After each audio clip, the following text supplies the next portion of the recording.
Imagine this: the King of all creation, the one through whom the heavens and earth were made, kneels down, not on a throne but on the cold, dusty floor, and with his bare hands he begins to wash the feet of ordinary men.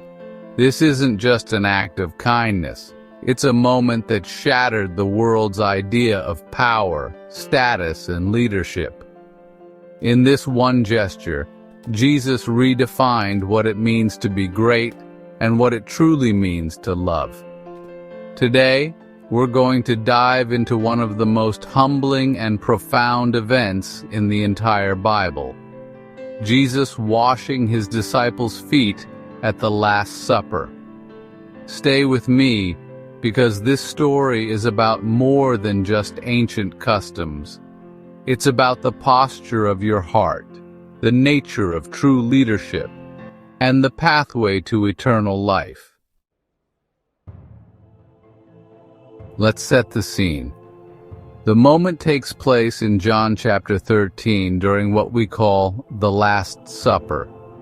Jesus knows his hour has come. He knows that in just a few short hours, Judas will betray him, Peter will deny him, and the Roman soldiers will arrest him. The weight of the world's sin is looming on his shoulders. And yet, what does he choose to do in this moment? Not to withdraw, not to demand attention or comfort.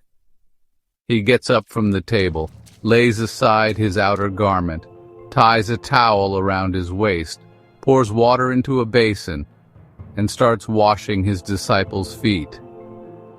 In the culture of Jesus' day, foot washing was considered the lowest, most demeaning task.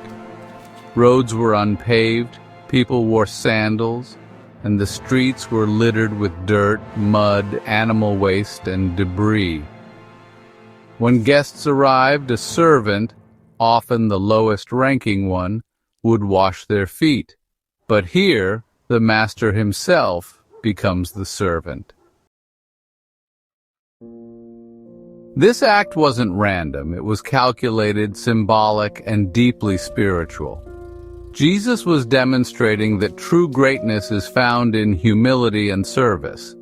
In a world obsessed with climbing higher, more power, more recognition, more control, Jesus flipped the model upside down. Philippians chapter 2 verses 6 through 7 describes this mindset perfectly. Who, being in very nature God, did not consider equality with God something to be used to his own advantage. Rather, he made himself nothing by taking the very nature of a servant. When Jesus washed their feet, he wasn't just cleaning off dirt. He was preparing their hearts. He was teaching them, if you want to be my follower, if you want to lead others, if you want to reflect me, you must lower yourself, humble yourself, and serve. Now let's talk about one of the most powerful moments in this scene, Peter's reaction. When Jesus reaches Peter, Peter refuses. "Lord, are you going to wash my feet? You do not realize now what I am doing, but later you will understand. No, you shall never wash my feet. Unless I wash you, you have no part with me." This isn't just about feet anymore. Jesus was pointing to the spiritual washing that only he can provide. Just as our feet gather dirt on the roads, our hearts gather sin in this world. And no one can wash away that stain but Jesus. This moment shows us two things. First, our natural resistance to grace. Like Peter, many of us struggle to accept help, especially divine help. Our pride whispers, "I can handle this on my own." Second, the necessity of spiritual cleansing. Jesus made it clear, unless we allow him to cleanse us, we cannot share in his life.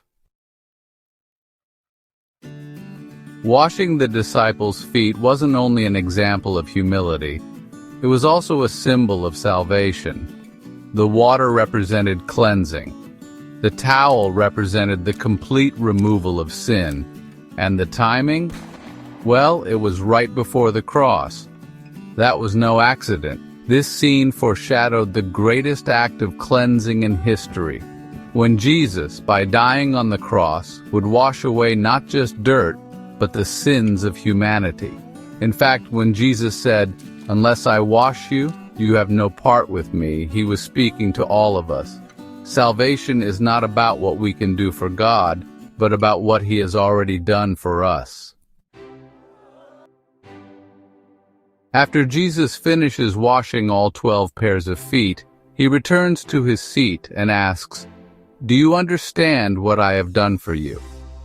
And then he explains, "Now that I, your Lord and teacher, have washed your feet, you also should wash one another's feet.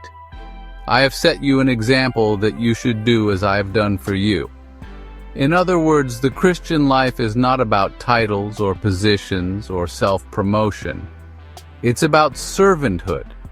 It's about stepping off your pedestal, rolling up your sleeves and loving others, even the ones who don't deserve it. In fact, Jesus washed Judas's feet too. Think about that for a second. The very man who would betray him, and Jesus still served him. That is the depth of Christ-like love, to humble yourself even for those who will hurt you. So the question is, what does this mean for you and me today? Are there people in your life you consider beneath you?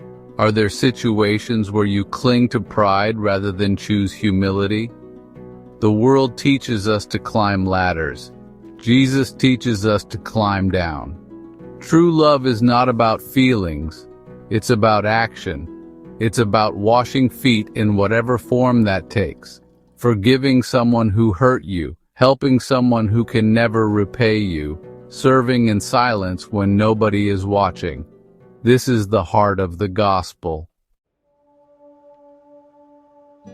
At the Last Supper, Jesus left us with two unforgettable gifts: the Lord's Supper, a reminder of his sacrifice and the example of foot washing, a call to humble service. Both point to the same truth. Real power is found in surrender. Real love is shown through sacrifice. So as you go through your week, ask yourself, whose feet can I wash today? Not just literally, but spiritually, emotionally, and practically, because to follow Jesus is to serve like Jesus. Thanks for joining me for this deep reflection on the Last Supper. Jesus washes his disciples' feet. If this message moved you, don't forget to like, subscribe, and share it with someone who needs encouragement today. And always remember, humility is the language of heaven.